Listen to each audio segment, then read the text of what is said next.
being part of the engagement farming industry. It's been really interesting. However, I don't really have a great answer for your question because I really don't give a fuck, like, honestly. All right, man. It might be a little too early for this video, but I'm excited, so I just couldn't help it. The first week of the NBA really didn't make that much sense, but I absolutely loved it. The Lakers, with first-time head coach really on any type of major level, they look good, and dare I say championship contenders, possibly with one more piece? The schedule makers didn't even make it easy for them to kick off their season, and they're still currently 3-0. Minnesota, who, yeah, they did lose Cat, but they did get back Dante DiVincenzo and Julius Randle, and since getting Rudy Gobert, they've consistently been one of the best defensive teams in the NBA. Phoenix, who, if anything, they still have Kevin Durant, Bradley Beal, and Devin Booker on their team. And Sacramento, who in the last 2 years, they've won 7 of the last 8 matchups versus the Lakers. The Lakers managed to even entertain the circus part of their team, and they still won. Through all the doubters, including myself, it's really been the JJ Redick effect. The Lakers didn't get a bunch of new players. It's essentially the exact same team and Dalton Connect. But how they run their offense now with JJ's new system, with more off-ball screens, consistently moving the ball in the half court, and now making Anthony Davis the focal point of their offense, it looks like a completely revamped team. Obviously, it's 3 games, so it feels silly to do this. But LeBron James has never not led his team in usage rate. Never. He's typically the point forward, the player that controls and dictates everything offensively, and he still will be at times. But this year, he hasn't. LeBron so far this year is behind his son and Anthony Davis. They don't even have a player in the 30s. JJ Redick has made it his mission to completely unlock Anthony Davis, and so far, he has. Since AD and LeBron has played together, Anthony Davis has never led the team in shots. This year so far, he has. Consequently, with a player as dominant as Anthony Davis having the ball more, a lot of cuts and open looks have freed up, and the numbers prove it. So far this year, you know who leads the league in points off of cuts? It's the Lakers, and in fact, they have the most since the Kevin Durant Warriors. Also, they take advantage with how good they can be defensively, mainly because of Anthony Davis, and they get out and run. They're also one of the best fast break teams so far this year. And Rui Hachimura, he was a pickup that I was excited about once they got him, and last year I was kind of wondering what exactly happened. He's a big wing body in a wing league who can crash the glass, be a body on defense, and give you 3-level scoring if you instill confidence in him. What happened? Well, so far this year, JJ Redick is doing just that. You know what player leads them in plus minus this year? It's not Anthony Davis, it's not LeBron, it's Rui Hachimura. It's always been strange to me with the Lakers because they've always had talent. They just quite possibly had the worst coach imaginable to manage it, and now it's being proven. But first, I want to talk about today's video sponsor and my favorite place to get tickets to any live event, SeatGeek. The NBA season is finally here, and if you want to see your favorite players live or any of your favorite concerts, etc., SeatGeek has you covered.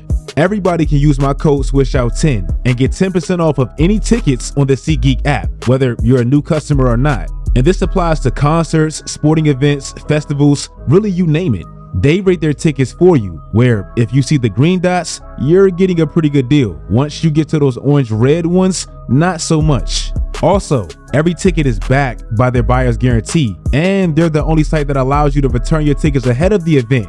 All the lit sports are officially back, so head over to the SeatGeek app right now. Use my promo code Swishout10 and get 10% off of your next order, whether you're new or returning. Do it right now because this offer is only available for a limited time only. To just get that performance to start the fourth from LeBron, I mean, what can you say? The Lakers still have this guy as well, even when he's not playing his best and social media tries to prematurely put him in a retirement home. He can still remind you and take over a fourth quarter like he did against Phoenix. The 76ers and the Knicks, those are two teams that most people thought they kind of won the offseason and they could really be the teams that challenge Boston this year.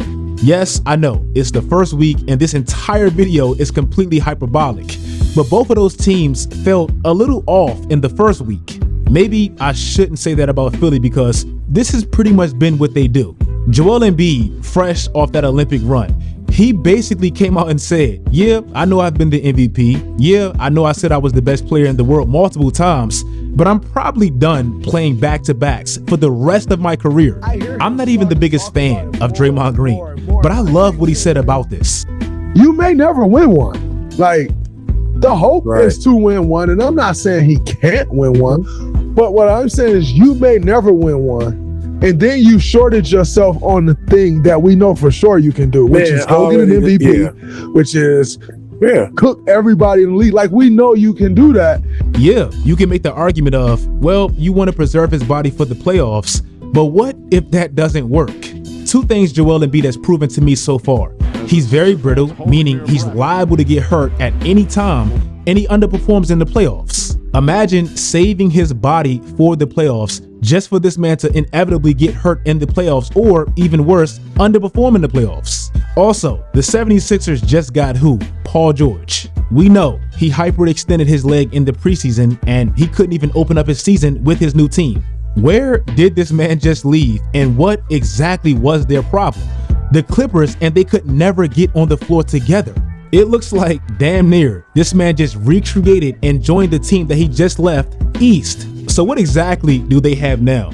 Well, Tyrese Maxey just got that max contract, and he wants to live up to it. What better chance to do that than to have the greenest light imaginable with the first and second best player now out right now? Tyrese Maxey has 16 more shots than any player playing basketball, and it's just the most Philly thing ever. Victor Wembanyama was supposed to be the player that breaks out this year and has this crazy second-year leap, and I still believe he will. The roster already looks significantly better to me with a fresh blend of veterans like Chris Paul and Harrison Barnes, and even the new talent like Stephon Castle.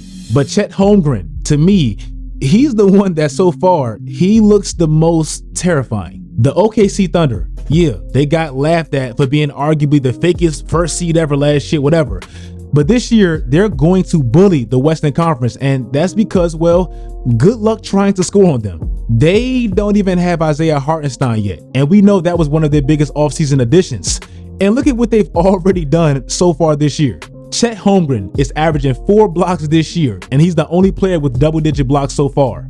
Alex Caruso, a pretty damn good shooter. He hasn't even shot the ball well yet this year, and he's leading the league in deflections. Also, they're literally the only team that's holding teams under 100 points so far this year, and they're top 10 in every single hustle category. OKC, they don't care about being stylish. I know SGA is smooth and all that, but they're young and they defend their asses off. Last year, people thought that first seed really belonged to Denver, and look at Denver now. Life, and really the new CBA, it hit them very, very hard. Last year, after losing Bruce Brown because, well, they simply couldn't afford him, and this year losing KCP because they still couldn't afford him, their main offseason addition was a player that truthfully, I don't believe should ever be playing contending basketball on a contending team ever again, Russell Westbrook. In their first 2 games, they've lost them both, and they played Russell Westbrook 20 minutes a night, really out of necessity, and Russell Westbrook has missed 16 out of his first 18 shots. Russell Westbrook has one of the lowest plus minuses this year. That bench is an absolute nightmare. Maybe they deserve it because Mike Malone did feel himself a little bit too much after that one sole championship, but they got hit hard by the NBA's new reality. And Golden State, man, Golden State, even with their loss last night to the Clippers, if you look at their point differential this year so far, they still have one of the highest. That's because they absolutely destroyed Portland and Utah. And I know both of those teams are 2 of the worst in the conference, but it looked convincing with that new 12-man rotation. I'm not gonna lie, I like the plan because it felt like for the latter years of Stephen Curry's career, they were gonna lean more into their depth and their defense, and that seemed like it was working. That's pretty much how this whole thing got started, strength in numbers, and it's a great plan to help extend the end of Steph's prime. But unfortunately, Steph, he still got injured. I don't think it's too serious, and I do still love the plan, but it is tough to see. And the Boston Celtics, before the season even started, I compared them to the 2016 Golden State Warriors, where they're going to be out on a mission to prove our championship was valid as hell. And so far this year, well, they've done just that. Oh, the Knicks. That's supposed to be our new competition. Let's try to break the 3-point record on their heads in the first game. How about in the first week? We just have a little bit of fun and shoot 53s a night and damn near make half of them. I'm sorry, with how disrespected their championship got last year and how great and versatile and motivated they are now coming in this year, I'm not sure who beats that team. I'm sorry, I just don't know. If you guys like this video, this season, I'm gonna give you a lot more content like this where I just break down the week and stuff like that. It's kind of just fun to do. Follow my social media sites, turn on post notifications, do all that great stuff, guys. And until next time, as always, stay tuned.